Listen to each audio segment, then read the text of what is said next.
Hi,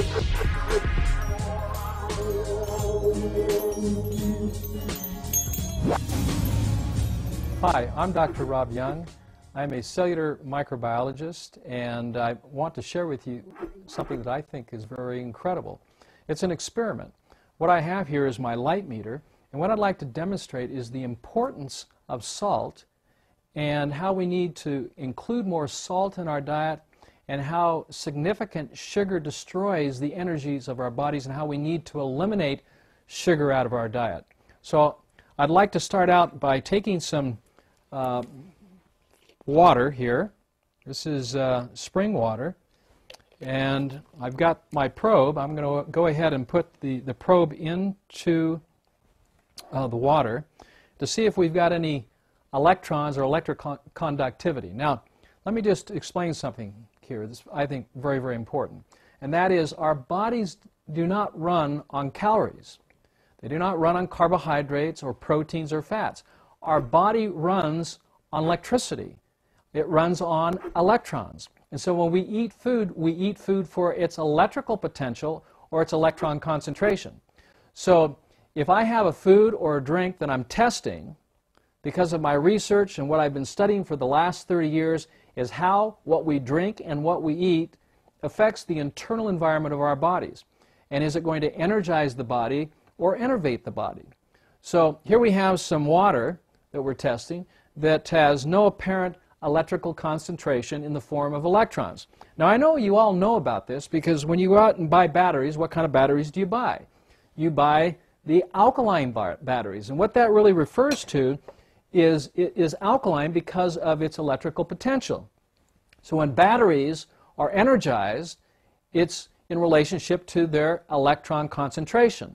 Okay, and when batteries go dead, they've lost their electrical potential. So what we have here is basically an electron deficient or an acid water that is going to give no energy or life force to the body.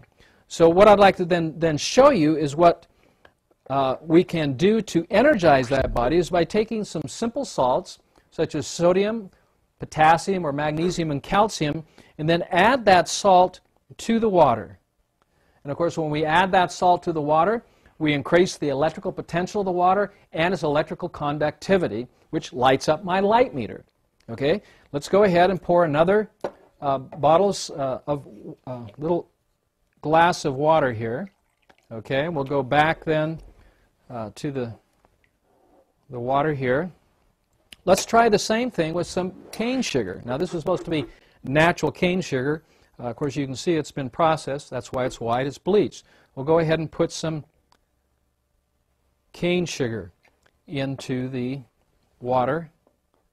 And this mineral water with cane sugar does not energize the water. And of course, we can see that for the fact that it didn't light up our light meter. Let's go back to our salt water again. And there we are. Let's go ahead and take a third one, all right? This third one is using a mineral salt, a natural mineral salt, unprocessed, from the north shore of the Great Salt Lake. Now, there are differences between salt. Most salt that's on the market has been processed. It's been demineralized. Now, this product here, which is a liquid salt, has not been demineralized. So it's a whole salt which contains over 72 natural minerals. We'll go ahead and put the probe, the light probe, into the water. As we can see, it did not light up our meter. So we're going to go ahead and spray a little bit of this mineral salt, which increases electrical conductivity and electrons. Therefore, we have our light once again. Let's go back then to our saltwater solution of magnesium, calcium, potassium, and sodium. And let's go ahead and then add some sugar. Now, the example here is I'd like you to think of this glass as your body, okay, energized, full of life. When you then incorporate sugar into the diet, and it comes in a lot of different forms, as you already know, when we put sugar into the body, we don't energize the body, but we literally destroy its life force. And this is what's happening here. So the more sugar we eat, the less energy we will have. And in fact, what the body has to do, it has to respond to this sugar.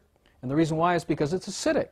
And the way it responds is by releasing stored energies to neutralize the sugar, and that's why we feel energy when we eat sugar, not because sugar is putting energy into our body, but it's actually poisoning our body, and our bodies are then reacting to that sugar by releasing electrons or electrical potential to neutralize the sugar or the acid.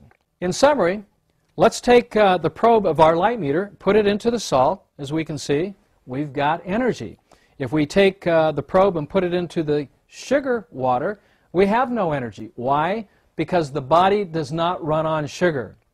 The body runs on salt. That's why all of the fluids of our body are salted. Our tears, our saliva, our urine, our blood, our sweat are all salty solutions. And we need salt. In fact, we should be eating approximately 12 to 14 grams of salt, and that's if you are approximately 70 kilos or 154 pounds. We need to avoid sugar. So the question should come up, not should we limit our salt, but we should limit or eliminate the sugars in our diet and increase the salt, which will then bring life and light and energy and vitality to our bodies. Isn't that what we're looking for?